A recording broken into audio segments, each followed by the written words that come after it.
Mr. Speaker, thank you for this opportunity to share some farewell remarks and reflections.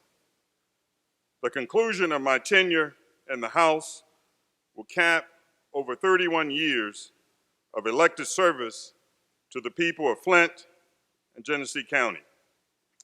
For their consistent support, prayers, generous input, I am eternally grateful.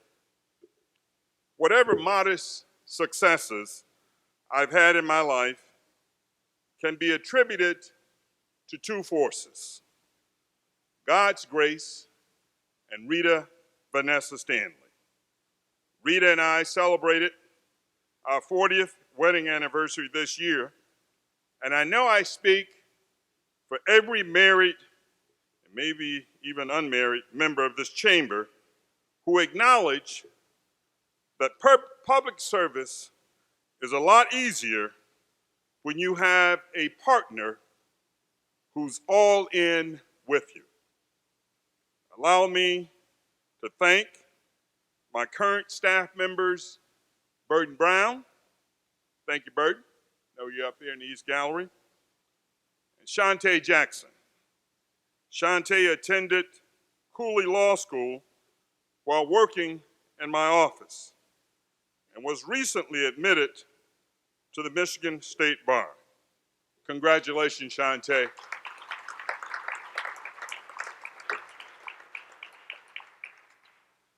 I'd also like to thank my former staff members, Kizzy Montgomery, Renita Coney Mays, and Joyce Thomas.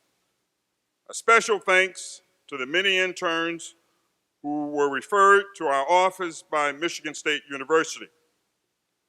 Thank you, caucus and policy staff. Thank you, Clerk Randall and Clerk Brown. You are an awesome duo. You run a first-class operation. Thank you to Sergeant Dixon and your very able team. I have to admit that I've only seen Sergeant Dixon visibly upset once. And that was the day a group of protesters rained down fake $100 bills from the East Gallery. Sarge, you were beyond miffed at this serious security breach. The manner in which you helped escort the demonstrators out said as much. Sergeant Dixon, I understand that the leader of the protesters is forever grateful to you for helping him secure a permanent work visa in Siberia. The one thing that I've enjoyed most about my tenure here are the new friendships that have been developed and the old ones that have been rekindled.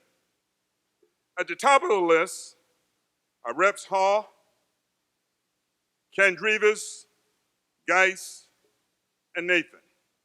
Our dinners, trip to Mackinac Island, campaign for leadership, policy debate, late night environmental assessments, humorous rounds of golf are simply priceless. Speaking of golf, Harold, from here on out, there are no more gimmies. By the way, I take special pleasure in introducing Harold to door-to-door campaigning. Now, follow me on this. Can you imagine a guy who has held office since World War II and never knocked doors?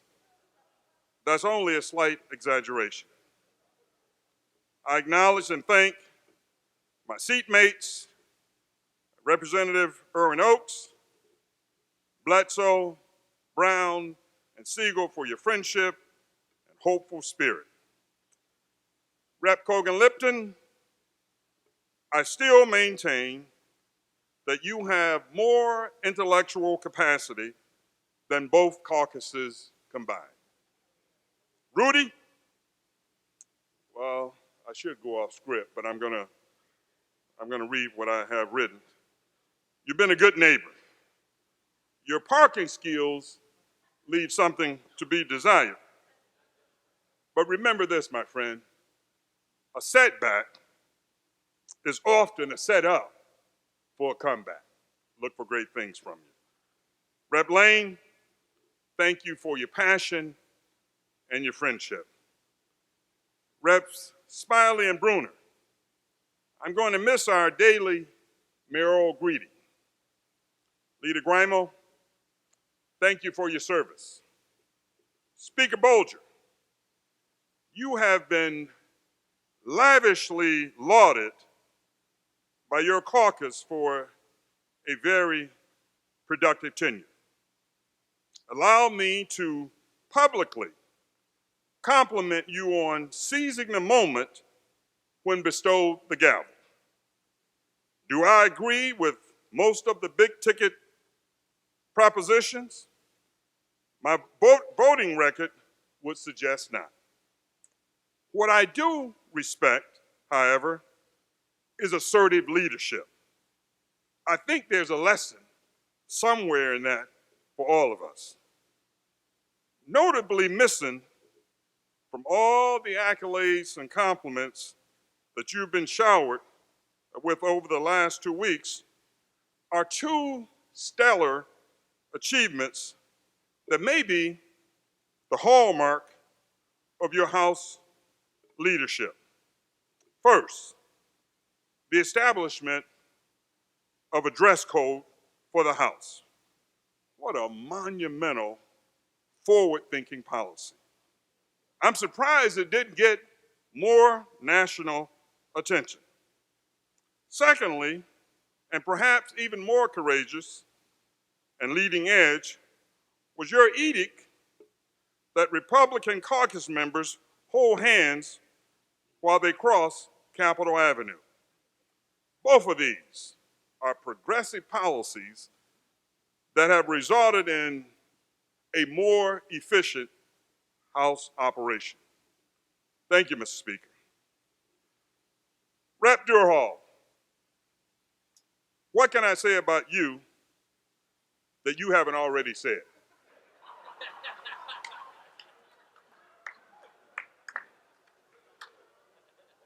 I want to thank you, Fred, in all seriousness. We've been friends for probably 25 years, and I cherish that friendship and you being a confidant. Dave Rutledge, you are an honorable man.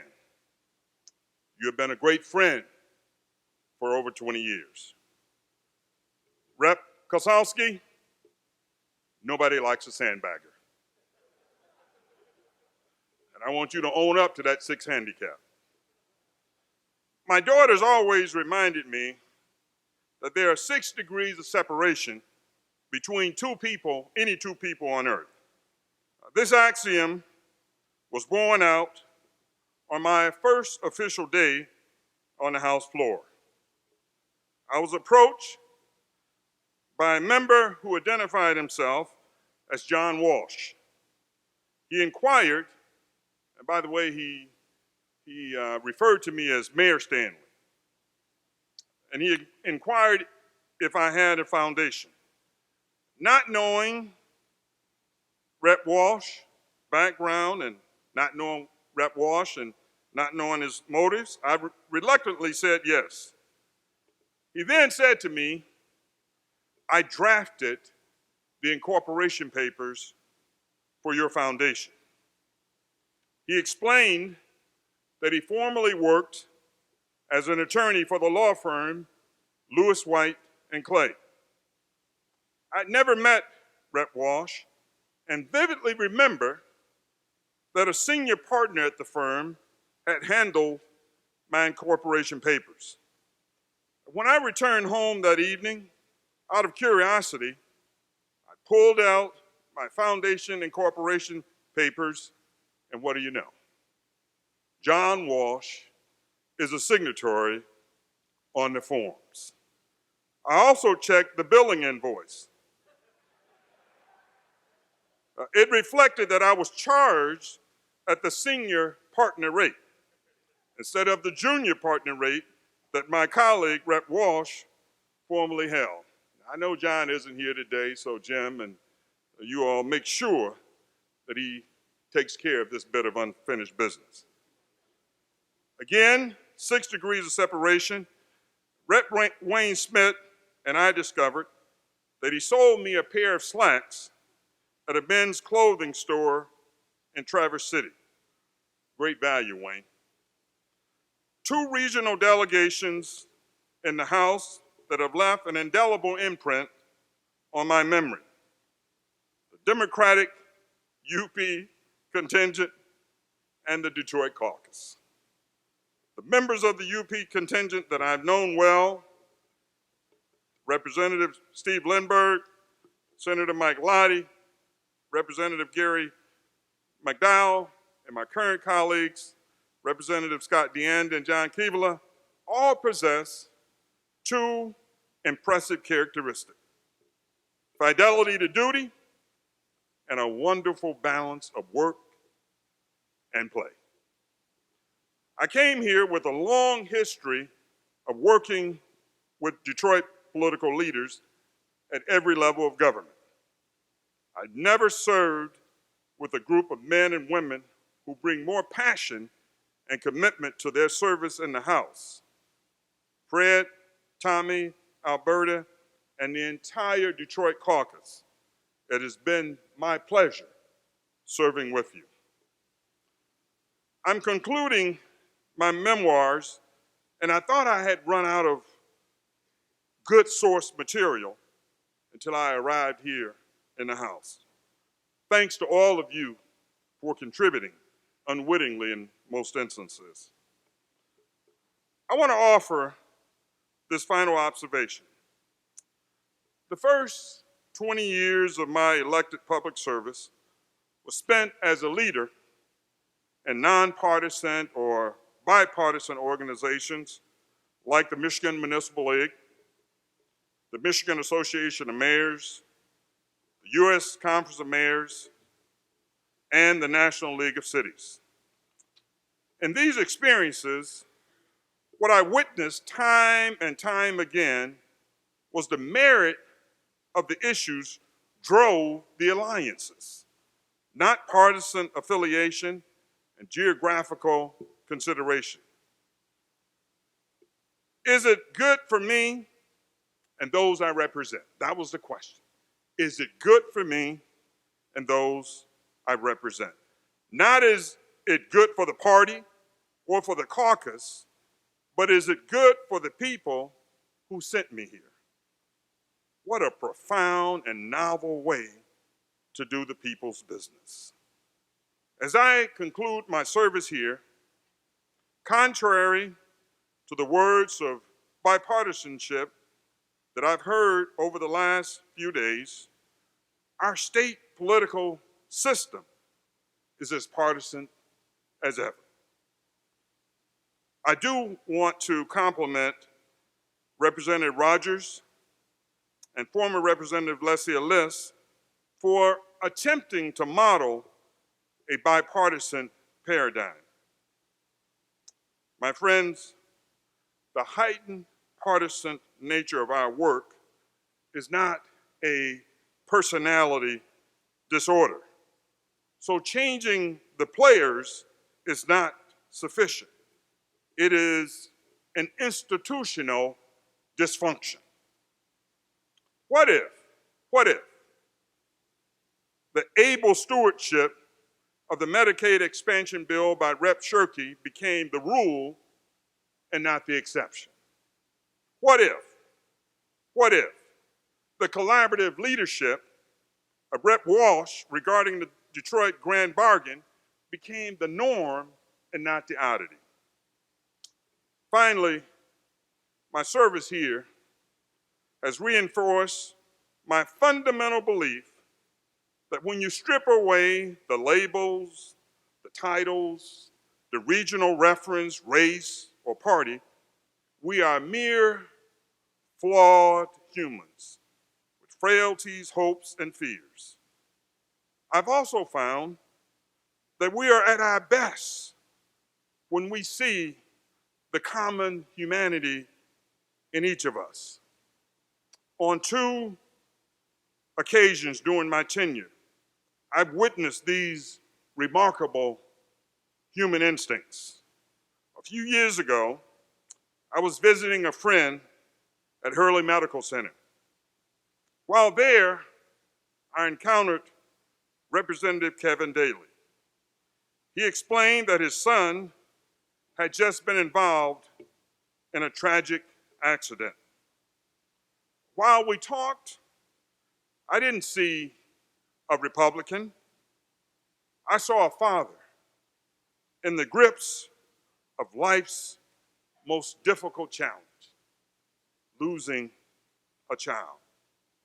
As a father, I felt his pain, and I said a silent prayer for him and his family. In another situation, I witnessed a former colleague and dear friend, the late Representative Robert Jones, struggle every day to attend session and represent the people of Kalamazoo after he was diagnosed with terminal cancer. Bob's fighting spirit was an inspiration to all of us. Friends, let me just thank you for the opportunity to engage with you, to work with you. I've enjoyed my service. I've enjoyed my time interacting with you, and I extend to all of you my best wishes during this holiday season. God bless you.